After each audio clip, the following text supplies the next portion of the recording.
Welcome to the Nick Blevins Family Ministry Podcast. Our goal is to help you maximize your church's potential. You'll hear from top leaders in children's, student, and family ministry about the principles and practices they use. Now here's your host, Nick Blevins. Hello and welcome to the podcast. If you're listening to this when it comes out or sometime near when it comes out, I hope you had a great Christmas. I hope your church had a great Christmas. I hope you had some time to rest and celebrate with your family and relax. I don't know about you, but for our church, Christmas is a big deal. It's the time when we see the most guests. It's the time when we see the most people who are not a part of any church. And so we have, more services than we usually have. And the time kind of after Christmas really just is a great time to get away. We always go visit my wife's family, which is a lot of fun. So as you're listening to this, if you're listening to it the week it comes out, that's where I am.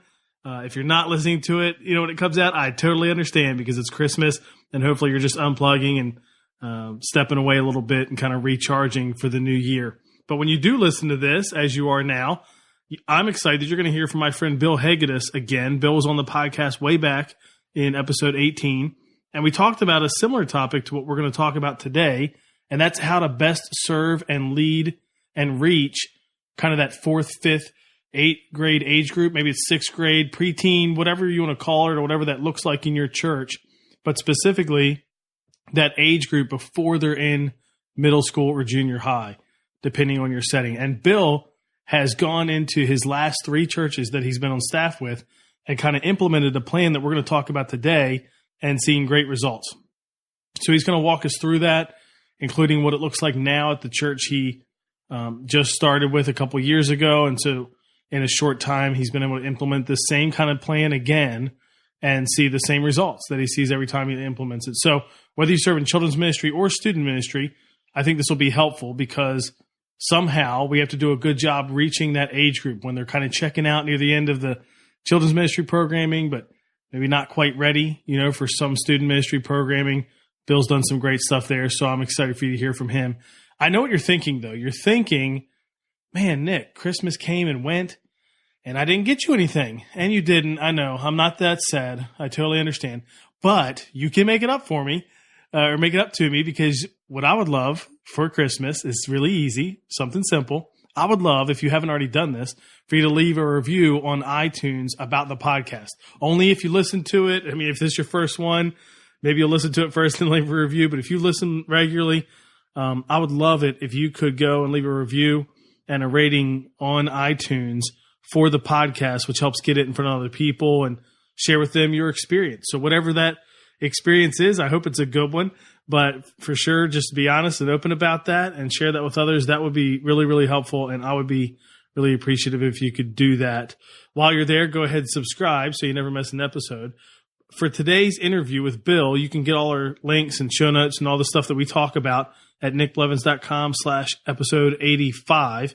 But let's go ahead now and jump into my conversation with my friend Bill about how he implements this plan for like 4th and 5th grade and what that looks like at his church. Today I have my friend Bill Hegedus back on the podcast. Welcome back, Bill. Hey, Nick. How you doing, man?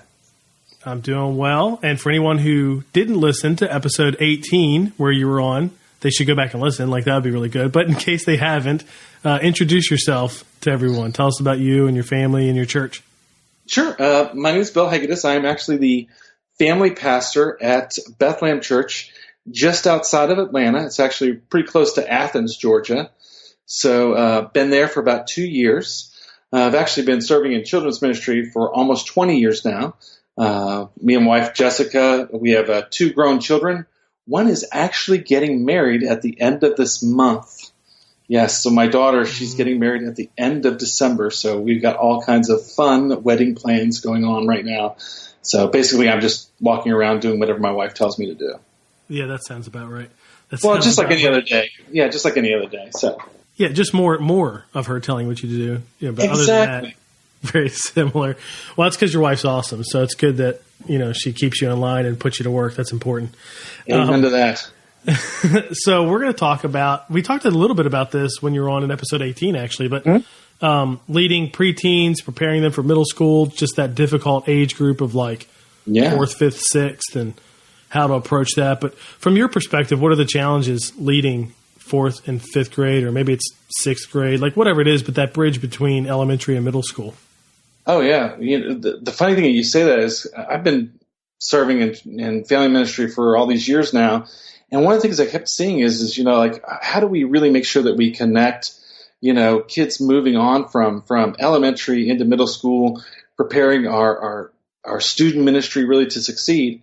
And the more I was even digging into that, I realized that the tough transition that kids were experiencing from the time that they left elementary to the time that they went into middle school.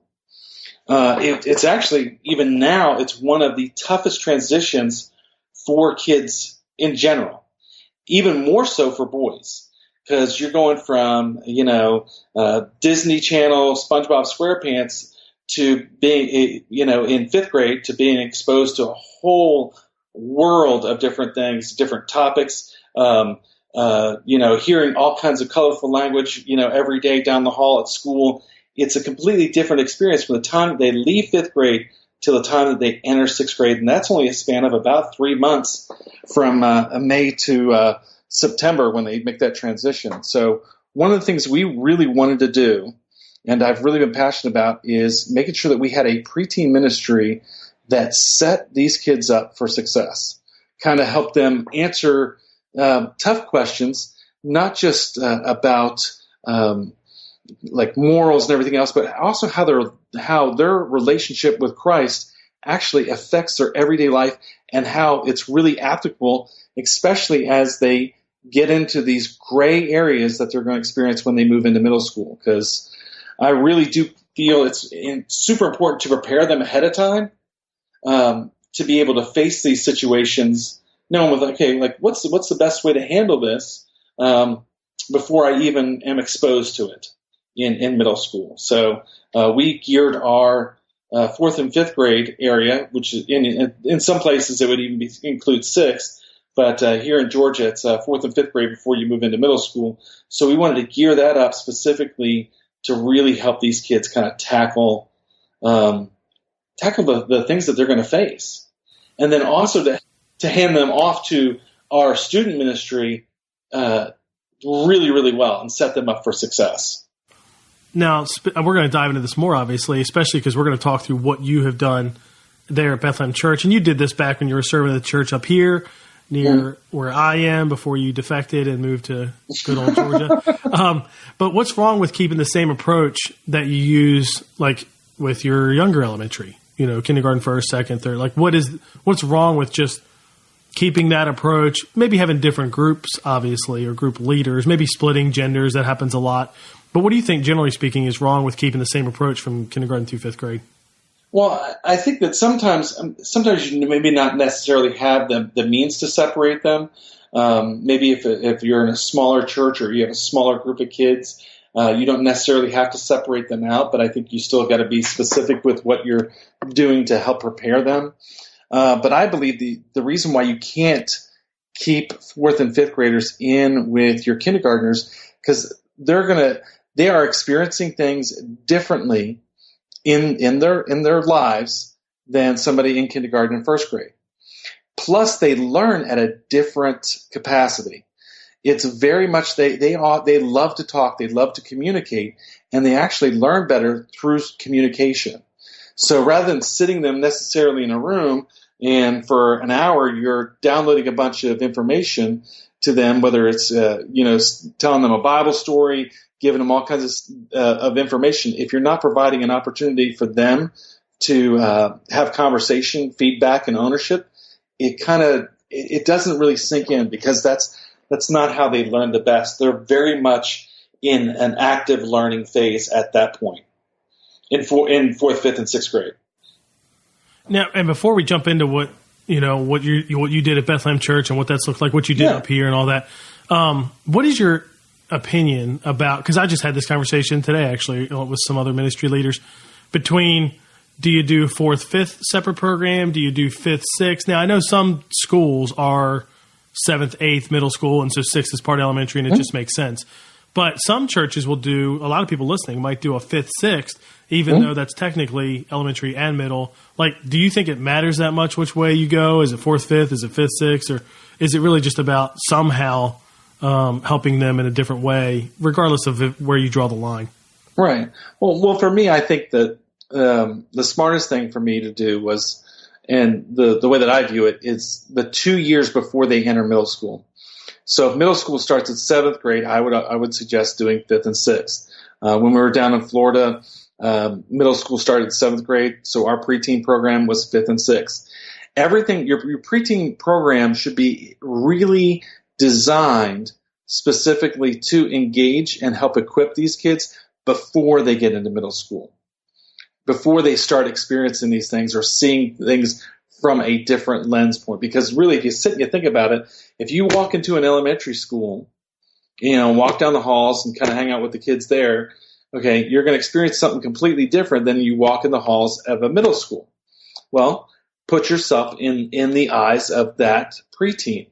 What are they going to experience? What do they need to know? How do they need to understand, not only understand their faith, but also how do they need to know to defend their faith and to live it out in such in such a way that is an example to others? And how do you make them feel like, okay, that's something they can actually do? Yep. So let's dig into what it looks like, at Bethlehem Church. I mean, before you got there, what were they doing? And then I know there was a little bit of an overlap because you were kind of helping them out before you even got there. But walk us through what it looked like, before they were doing something specific, and then kind of the early days of trying to implement something specifically for 4th, 5th. Right. Yeah. Now, for example, we had our kindergarten through 5th grade. It was all together in the same room. And a lot of the songs and different things, like, for example, it was your typical almost children's church kind of environment, large group for the most part. Maybe they had like a 10-minute small group, 15-minute small group time towards the end. But it was basically all the kids were coming together in a large group environment. They would do some worship songs that had hand motions to them. And they would do a couple skits, a couple games, the Bible story, and that would pretty much be it. And it was basically all downloading information to kids, but never really helping them necessarily own and connect at a point. I think it was working absolutely fantastic, and it still works great for our kindergarten to 3rd grade. But what happened was, and the more kids that you have, you'll notice that your 4th and 5th graders, they tend to disconnect. They're not doing the motions during worship. Their attention span, even though they're older, their attention span seems to be less in that type of an environment. So one of the things we did to really connect that is we wanted to create a place that actually fostered fellowship as soon as they got in. And it was a place that they wanted to be, a place they actually called their own. So we wanted to make an environment that was specifically designed just for them. And it's no stranger. I'm a huge fan. You know me, Nick. I'm a huge fan of Disney. Love Disney. Yep. Love all, And I watch how they break up things and do different things by age group. And for example, we went on actually on a Disney cruise, and I thought this was very interesting that they had areas that were set up for preschool, they had areas that were set up for elementary school, but they also had a specific preteen area that was geared right towards the 4th, 5th, and 6th grade. Then they had an area that was for their middle and high school. And to me, I thought that was interesting because they specifically had a set aside area for those older elementary kids. And that's the one thing I wanted to make sure that we had at church, an area that they could kind of call their own. And when they walked into it, it showed that it was fun. It showed that it was very relevant. For example, we have some video games that are in there. And all the games that we have that are in there are made for multiple players. And there's a arcade basketball game. There's all different kinds of fun stuff that they can do when they first enter the room. And we wanted it to be, okay, it's a great place where they can foster some fellowship, not only with themselves, like with other kids, with themselves, but also with our small group leaders. So our leaders are actually in there. They're the ones that are challenging the kids to games that on, the Xbox, or whether they're playing basketball or Pac-Man or whatever. They're the ones that are in there that are using that time to build relationships with the kids at the beginning of the service. It wasn't based around like, hey, we're going to come in, we're going to do a craft, or we're going to do some sort of, kind of game where we kind of sit in a circle and we talk about something while we're waiting for service to start. Those things are great and work great in our younger elementary environment, like in kindergarten and first grade, but they don't work as well for fourth and fifth grade because they've got a lot of energy. They're on sensory overload as it is. So we wanted to create that environment that was very, very welcoming. So we broke our whole service up into 3 parts. We started out in large group, we go to small group, and then we come back to large group. And how that works is it's engaged to get them to answer to ask the questions, but to also answer the questions on their own. Let me give you kind of an example. So the curriculum that we use is it's an older curriculum, and I don't even think they even use it anymore, but we tweak it and change it up all the time, but it's Grapple from Group. And then we also use some of 252's curriculum, especially their new preteen curriculum. But it's all based around questions. So we introduce a big question for that week. And that's how preteens kind of think. They think in the terms of questions, okay? Not stories, but questions. For example, we had one week where we talked about, is there a sin that's big enough to get you out of heaven? That was the big topic. All right. So for the first 10 minutes, that was literally what we discussed with the kids. We had them all in large group. Hey, so is there such a sin that can get you out of heaven? And, a lot of kids said no. Some kids said yes.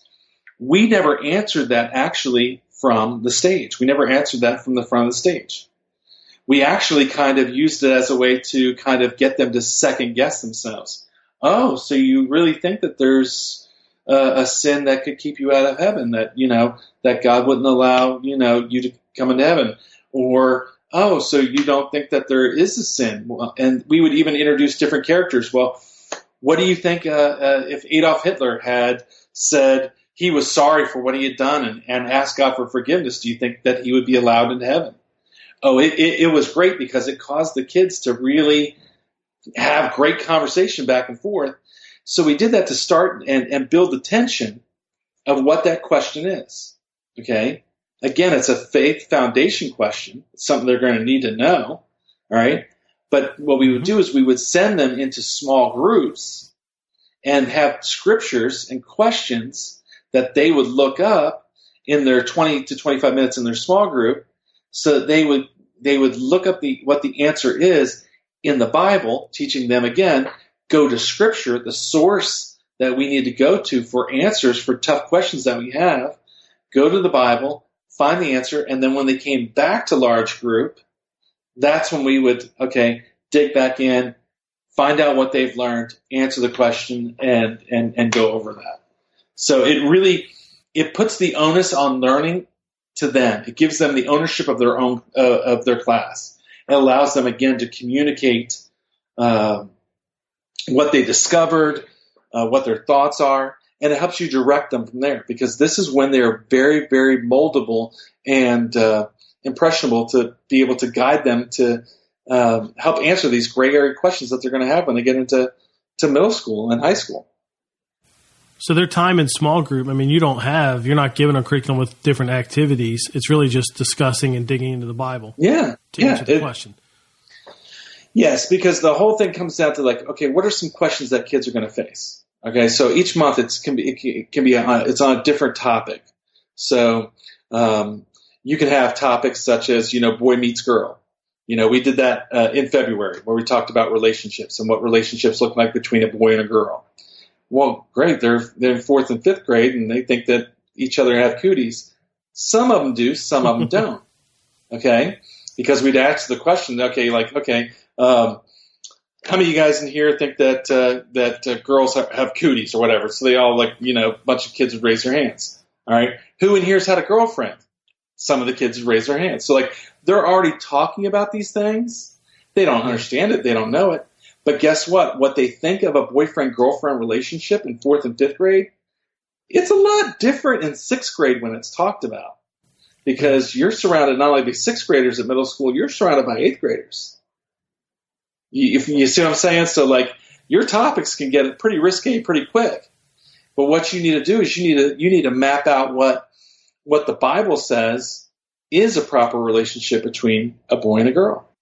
Now, I'm going to throw a random question at you if I can, because we didn't talk about this beforehand. But so, okay, one thing I love about the approach is you're getting kids to dig into the Bible more, hands-on, at an age when they're ready, because that's hard, kindergarten, first, second, third, all that stuff. In middle school, do you try to continue that? Like, you know what I mean? Or does the approach shift again, and that's a different format for you guys? Or, like, what does that look like? How different? So I think everybody can understand how different this is from the rest of your elementary programming. Okay. All right. How different is it from middle school programming? Okay, it's a little bit different. Not too much different, but the topics are a little bit more in depth and different in middle school than they are in preteen.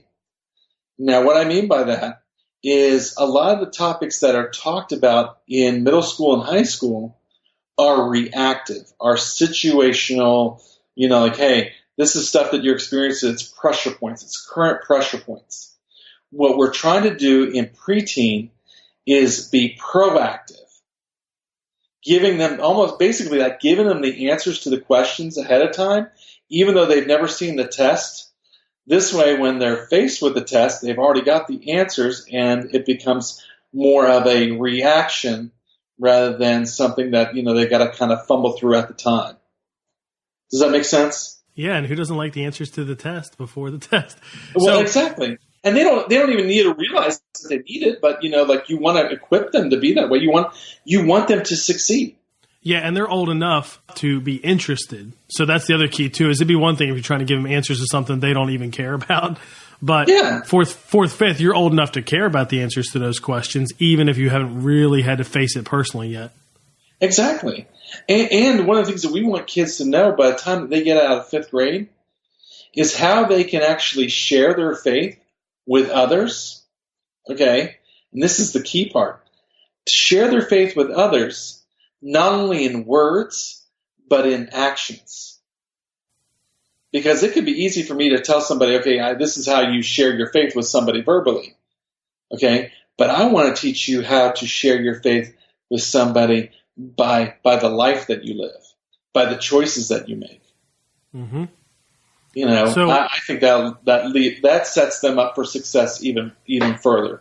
It sets them up for actual credibility with other people. I want to continue to hear more about how you implemented it too, because I know a lot of people listening may not have this environment at all, kind of like you didn't, at Bethlehem Church. Right. So you shifted the curriculum, the approach. You mentioned 252 has changed, which they have to kind of write it more. Great. Yeah, it's absolutely fantastic that they changed that. Yeah. So if you wanted, you could keep in line with like your younger elementary, but it's like a different approach. But so you shifted that, the format, the room. You said you did some things to make the room more appealing, and it's like their space. Exactly. The schedule, large group. You do large group, small group. What do you talk about again at the end with large group? We do a wrap up. So basically, that's where we would talk about what they learned. Now, here's the other cool thing. Like, we don't do worship until after small group. Our worship time is after small group. Okay. We don't start off our service with worship. We do it because we found that they engage in worship much better coming out of small group time. Yeah. Makes sense because they're more connected. Yeah. The guard's down a little bit. You're loose. That makes sense. Now, it sounds like, large group in this format sounds very interactive discussion. It's not like, here's your script, teach, right? Exactly. Because you can't do it that way. You only have the kids there for 1 hour. And kids naturally, literally at this age, they have a lot of questions. The only other time I can think of when kids have more questions is when they're like 2 or 3, when they have questions about everything. When they are in 4th and 5th grade and 6th grade, the questions get much more, unique and difficult to answer, and require a little bit more thought. But they have a lot of questions because they're automatically sensing this change coming about them. Kids today enter adolescence at such an earlier age than they ever had before, but yet they feel less equipped to launch as an adult than they ever did. What I'm saying by that is they're exposed to more worldly things, more things that are more adult topic oriented at an earlier age, which is like 9 and 10. But yet they don't feel confident to launch into life as an adult until they're like 26, 27. The period of adolescence is like expanded tremendously. So with that in mind, that's why we wanted to be able to do this and build something that really helped prepare them and build it on relationships. Build it on relationships. And relationships, I firmly believe that the basis of a great relationship comes from conversation. If I want to build a relationship with you, Nick, I need to have a conversation with you. I need to find out what you like, what you don't like. I need to find out what you think. I want to find out more about who you are. And kids are the same way. They have no problem talking about themselves. Sure. Yeah. You just got to give them the opportunity to be able to share some of their experiences, maybe talk about when something had happened in their life, recently, how they could have reacted to it differently. But giving them that time to actually verbalize their faith, I firmly believe it helps them own their faith. Yeah, I think so too. Definitely. And you changed, this program, the weekly thing during the service, change up the room, change up the curriculum, the format, far more discussion based, giving more questions, less answers, which I think does play right into where they are developmentally. But haven't you done some other things too outside of the weekly program that were additional, like events and things like that? Yes. So one thing we do, and we do this every year, and we do it the Friday before Halloween, we do what's called a 4th and 5th grade house party. And basically we take over the entire church, and we do it completely up. And it's where you can invite your friends, and it's on a Friday night, and it's like for 2.5 hours. And, we feed the kids. We have every room has something different in it. For example, this year we called it a galactic house party. So we had kind of like a Star Wars kind of theme going. We had inflatable obstacle courses, bounce houses. We fed the kids. We had this area that was like this cafe area that was set up where kids could go and get as much food as they wanted to. We had like Star Wars cupcakes, hot dogs, hamburgers, a whole bunch of stuff, sodas, all that. We also had laser tag. We turned our auditorium into this glow-in-the-dark laser tag thing, and it was great. We called it like a laser battle arena. We had them build their own lightsabers, so we had this other lightsaber arena, which was down in this other area. We had video game arcades. We had like 3 or 4 of those set up. We had a virtual reality X-Wing flight simulator thing that we had brought in that was amazing. We wanted to do something that was just fun for the kids. Now, and it wasn't structured. So here's the cool thing about it. So the kids come in, they sign in, they get their bracelets, or their parents sign them in, they get their bracelets. They can go wherever they want, whenever they want during that time. And at the end of the night, at like 9 o'clock, we bring them all into the one auditorium, and we would do some prizes and giveaways right before the parents came to pick them up. So we get them all in one location just at the very end. But they could literally some of the girls could go to this nail salon that had all this glow-in-the-dark stuff, or crazy hair stations. We had one place where they were actually building a droid, like an actual like big 4-foot-tall programmable android thing. It was crazy. We had one room that was just a dance party where we had Kylo Ren as our DJ. It was like, fun stuff. But we had leaders posted in every room. They weren't there directing the kids. They were just there making sure they were having a safe time. But the kids literally could run from whatever room they wanted to whatever other activity that they chose. And they had that for like 2.5 hours. There was no gospel message that we put at the end. There was no this or that. We just wanted to create an environment where they could invite their friends, show how we care about them, and that we want them to have a great time, and that the church is there for them. We want them to have a great association with church and what they think of church. Yep. So literally that's what we did. And then we would do camps in the summer too. But that was more geared towards building more of a spiritual relationship, and that was geared more on the spiritual side. Then this was more on the fun side. So with the camps in the summer, is it again just 4th, 5th? Just 4th and 5th grade. Just like 4th and 5th grade. Week-long day camp or overnight camp? What do you do? Overnight camp. So we went away for like 3 days. We called it Camp Marvel. It was like a superhero kind of themed, and it's kind of understand the superhero that God's placed inside of us. That we can live this life out. We don't have to feel like we got to have this separate secret identity. In the sense that we can actually just live out who we are, who God created us to be, and that He's created us to be more than champions. And what does that look like? Being a superhero is tough. They're not like everybody else. So living your life to help others in that kind of sense, like who Jesus was, how He lived His life in service of others. What does a superhero do? Superhero, his job is to save others. His job is to be out there to help others. So, that's how we need to look at our life. And, when you get into older elementary, middle school, and high school, a lot of things become self-focused. Like, what's in it for me? It's not something that I feel like I want to do. I wanted it to be outward focused. How do we make sure that, we just create that natural mindset of being outwardly focused towards those that are around us? Do you change that theme up every year? I mean, obviously the theme of it, I'm sure, changes, but even the content is all new each year, and you just kind of do it year by year? Yeah, and it depends on what's kind of culturally relevant at the time. Like, for example, we did one that was called The Wizard, the Witch, and the Written Word, and that was the reason why we did it because it was the last Harry Potter that was coming out at that point. So Harry Potter is very, very culturally relevant, and you had some parents that were like, "Oh, can't expose them to that." And I'm like, it's not about exposing them. Let's teach them what's right and what's wrong, because it's if the Bible addresses it, which it did several times, use the Bible as a tool to kind of show the kids, help them make up their you're basically leading them to the right decision, but helping them make up their own minds using Scripture. Instead of you telling them hey, well, this is just the way it is and you have to accept it. That doesn't stick with a child. If they feel like they discovered the answer on their own, that's when it sticks with them. Well, and I wonder if, all underneath all of this, obviously there's different purposes for the different things you're doing.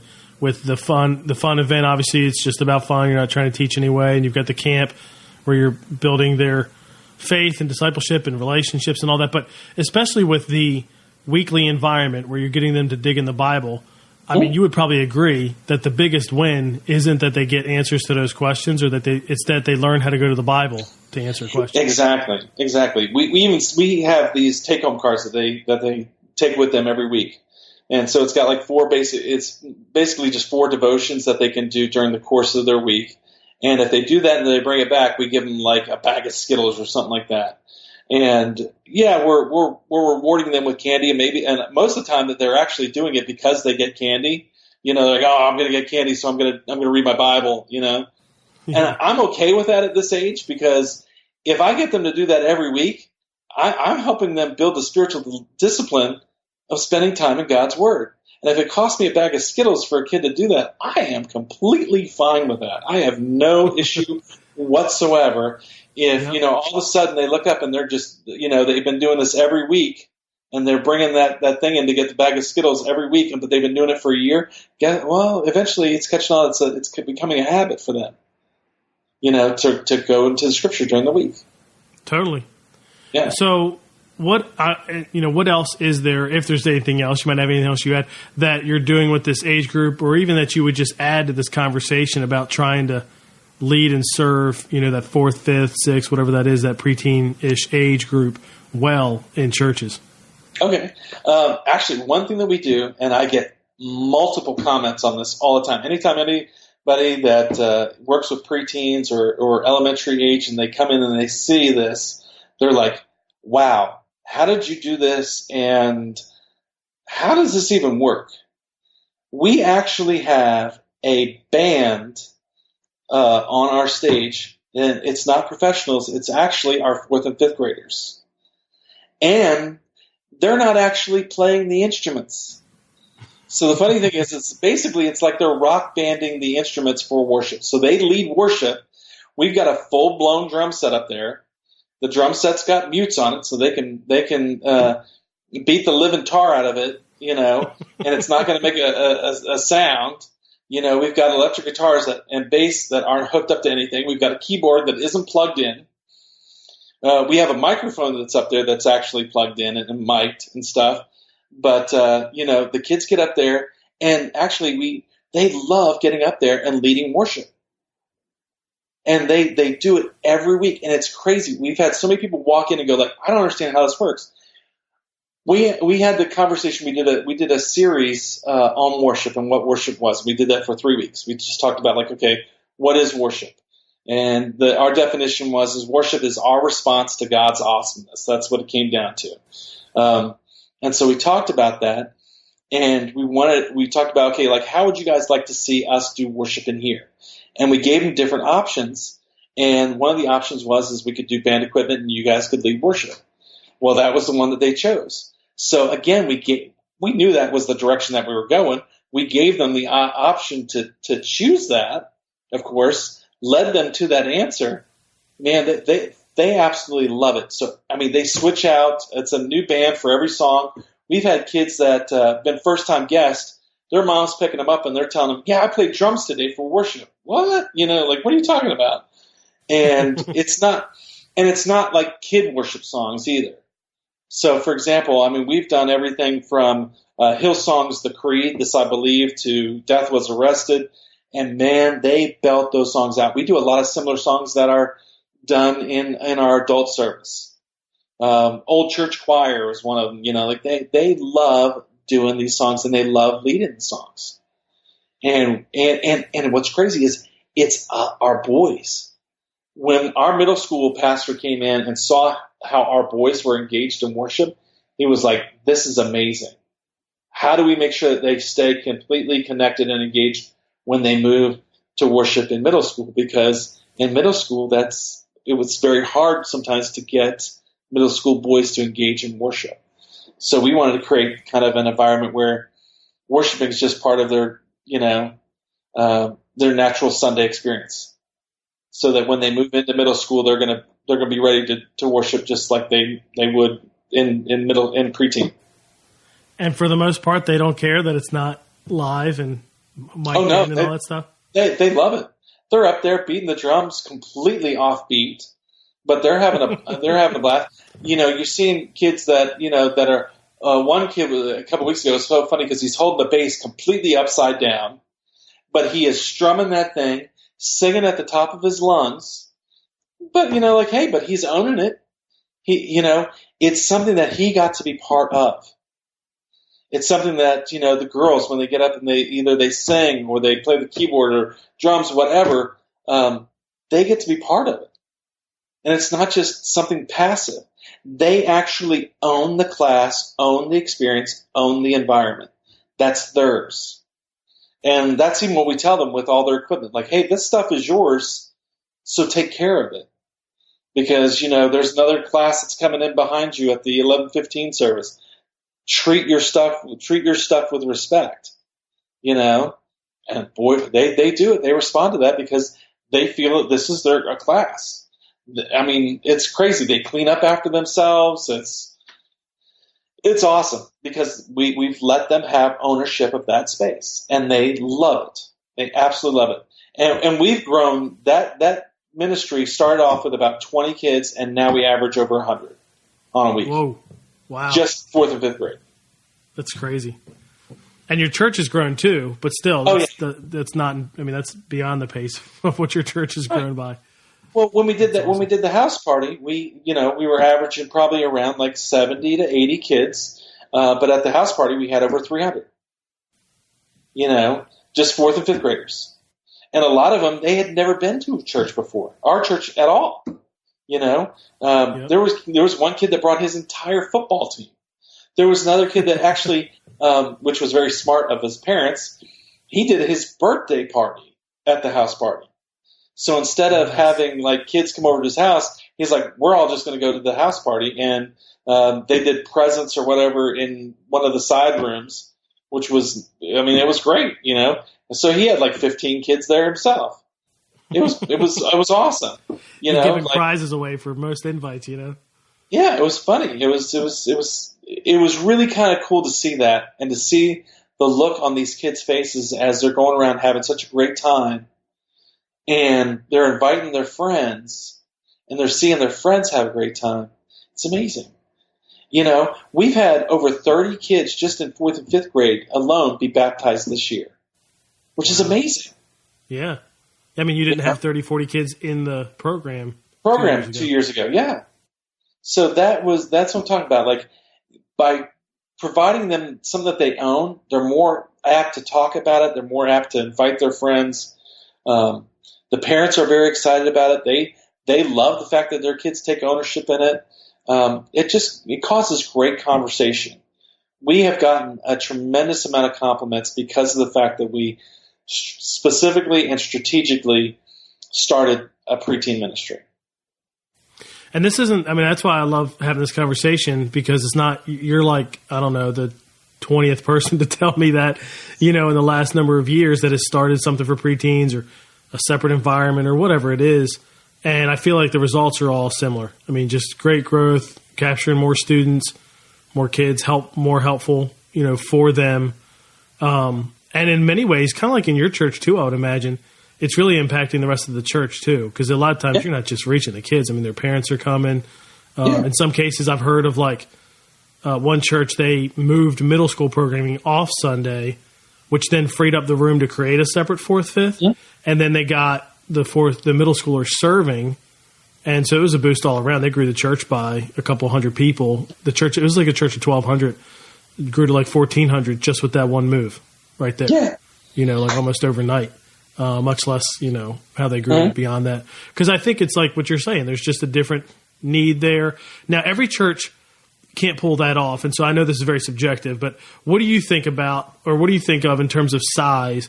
What kind of critical mass is needed to create that separate environment? I would say once you get to having anywhere between 10 to 15 kids in that 4th and 5th grade age, that they need to have their own environment. Now, for example, that's not very large. That's no, it's actually pretty small. We have a couple different campuses, and at one of we have 2 campuses. Our other campus, which is the 211 campus, they run in their Midtown area. They run probably about maybe 10 kids a week, but they have their own separate area, and the kids love it. But it's actually grown because when it first started, like there was only 2 kids that were kind of in that age group, 2 or 3 kids, and now it's slowly growing. It's doubled over the course of the year.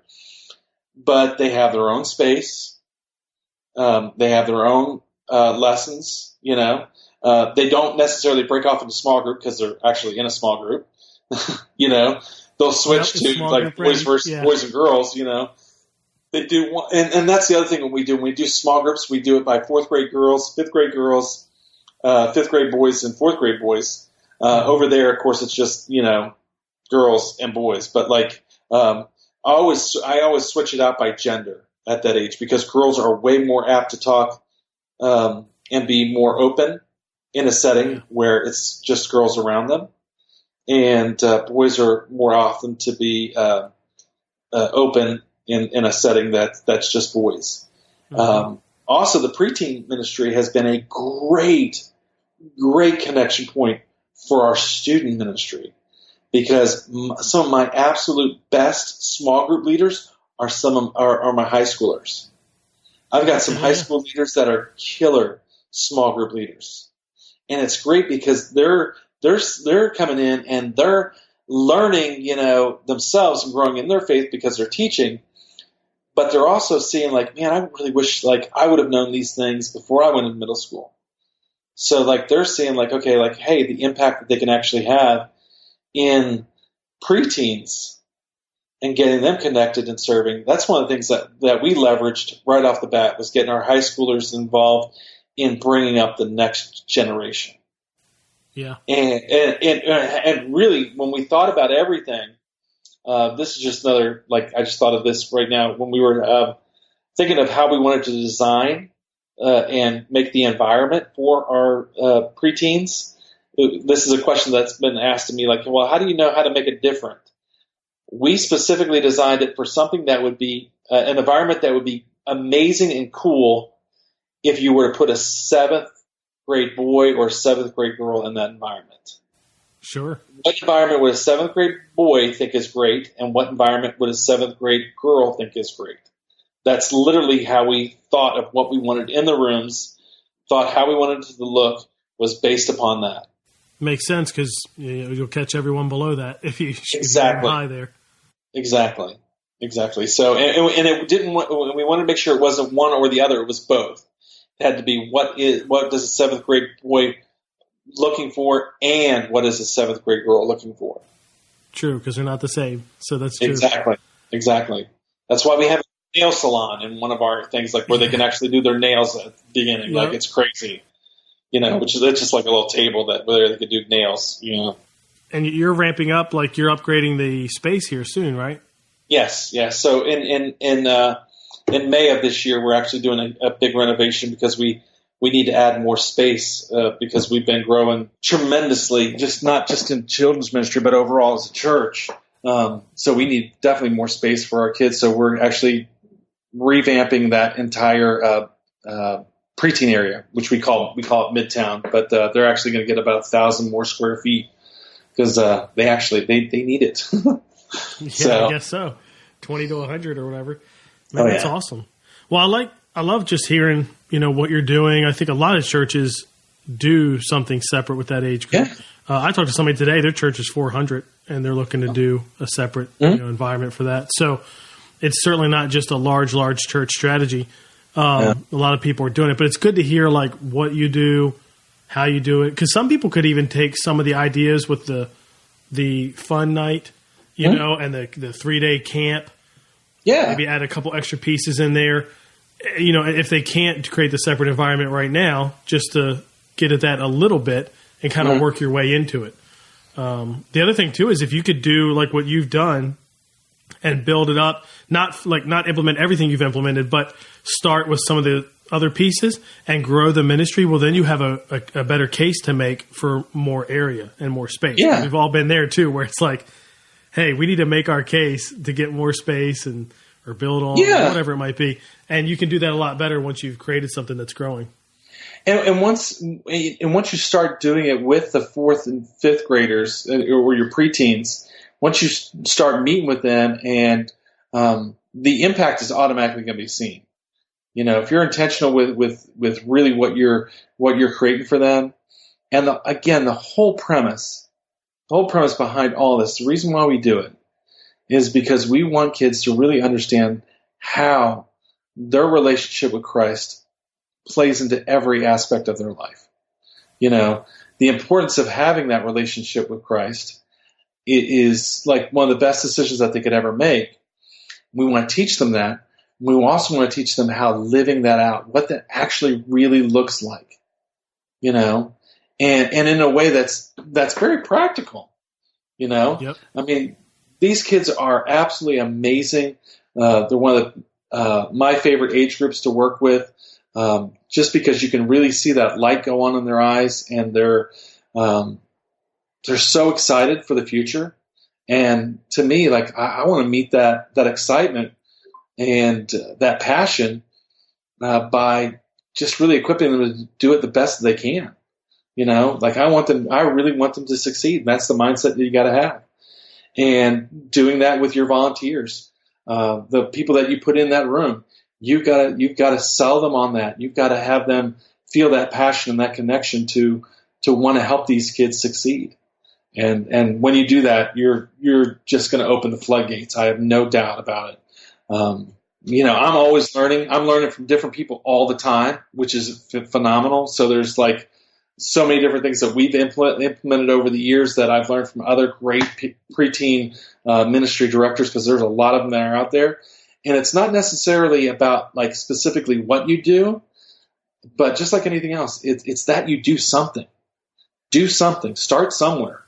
That's where you can make the difference, because you won't make a difference until you start. Oh, yeah. And I'm glad you're passionate about it and you've worked on it and done this, because now this is, 3-4 churches? I don't know that you've helped kind of implement this in. And so it's definitely not your first rodeo. And it really helps all of us listening if we don't, currently do something like this, to think about it or implement it. If people have any questions, how can they connect with you? They can easily just connect with me on Facebook, or even email me here at the church. It's really easy. My email is bill@bethlehemchurch.us. That's bill@bethlehemchurch.us. So cool. Email me. I'm more glad to help in any way that I can. Awesome, Bill. Well, thanks again for coming on the podcast, walking us through what you've implemented there. And we just really appreciate you taking the time to share. Well, Nick, I appreciate you having me, and I appreciate what you do and all the different topics that you put out all the time to be able to help us be better, children's ministry leaders, student ministry leaders, family ministry leaders. It really makes a big difference, and I appreciate your commitment to doing that.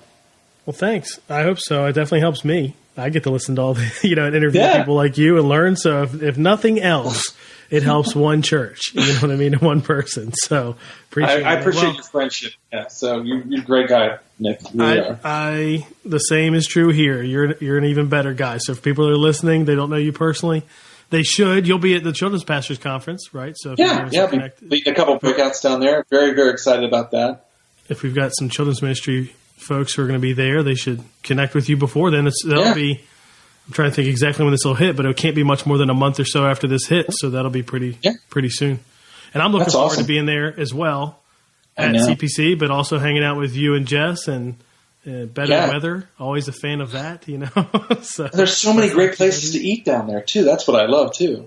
Yes, and I do love eating. In fact, right now I'm thinking about eating, so that's definitely a plus. Well, anyway, Bill, we've kind of gone off the deep end, that's right. Rabbit trail. That's cool. But again, thanks for coming on the podcast, and it was helpful. Thank you. Thank you. Bill and I will be in Orlando at the Children's Pastors Conference. If you're going to be there, let us know. We'd love to connect, hear from you. I'm looking forward to that. It's going to be a lot of fun. But, man, I'm telling you what, I hope you learned a lot from that conversation there with Bill, whether you serve in kids ministry or student ministry. That 4th, 5th grade, 6th grade age group, whatever it is for you, is critical. And I just love how Bill's been able to implement this plan that we talked about in 3 different churches, probably more than that actually, going back, and just seeing great results. So here are a couple action items I think of coming out of this interview. One is to evaluate what you do for 4th, 5th grade kids, 6th grade, whatever it is in your church. Just evaluate it. What's working well, what's missing, what's not working well, where's the momentum, where is it stalling, whatever it might be. What are the pieces that are like, oh, we got to keep that? What are the pieces that are like, you know what, we might want to change that out? And then another action item could be to do an event like the one Bill mentioned, kind of like a test run. So, of course, you're not going to maybe shift to a whole new program or ministry just, from listening to this, right? But maybe what you could do is just do one event. Do an event like the one he mentioned, or do a different kind of an event, or maybe a camp like he talked about, and just for that age group, and see what you get. Is there momentum there? Is there something that you're tapping into that, you're not tapping into elsewhere? I think that would be a really good and safe way to test this whole thing out. And then a third action item would be, of course, to look at some curriculum specific to that age group. Bill talked about using Grapple. I think that might still be available. When I searched it when he and I were talking, it looked like that's still produced. And then 252 Kids, like we talked about, now has a preteen specific component that I think is great. And so if you use 252 Kids, you can check that out. You may not even realize that it was released or how different it is. You can always explore that. Or if you don't use it, I'm sure you could get like a free month's worth of curriculum to check that out. If you need help with that, just email me. But all the links and all those things that we talked about are in the show notes at nickblevins.com/episode 85. Again, if you're listening to this, the week after Christmas when it comes out, or maybe a couple weeks after that, I hope you had a great Christmas. Hope this was helpful to you. And I look forward to another year with the podcast. We started it in 2016, and here we are heading into 2018, so that's pretty exciting. Lots of interviews on deck. Lots of interviews scheduled that I think you're going to love. So stay tuned. And if you have suggestions for like topics you want to hear about, questions you want answered, guests that you've heard from before or you've read them, their books or heard them speak or I don't know, heard about their church or whatever it might be, I would love to hear those suggestions. Just email me at nick@nickblevins.com. And one of my favorite things to hear about is a specific, ministry or program or idea or something that you know of someone doing that all of us would benefit from. So I love having a deep dive conversation into some focused topic like we did here today about 4th and 5th grade in family ministry with somebody who's doing it and just, finding some success there or maybe something that failed and we can learn from that too, whatever it might be. I'm always interested in hearing from you. What's going to help you? What are some people that I should connect with that you know of or heard of? You can email those suggestions to nick@nickblevins.com. In advance for any names or ideas that you send, I really appreciate that. And as always, I appreciate you listening. I hope it's really helpful for you. That's why we do the podcast, talk to all these guests that I get to learn from, and I love it. But I hope it's helpful to you as well. And I would love to hear your feedback about, how we can make it better or what other topics or guests we could have on the podcast. But until then, thank you so much for listening. I hope you have a great week and a happy new year, if you're listening to this when it comes out. And I'll catch you in the next episode of the Family Ministry Podcast.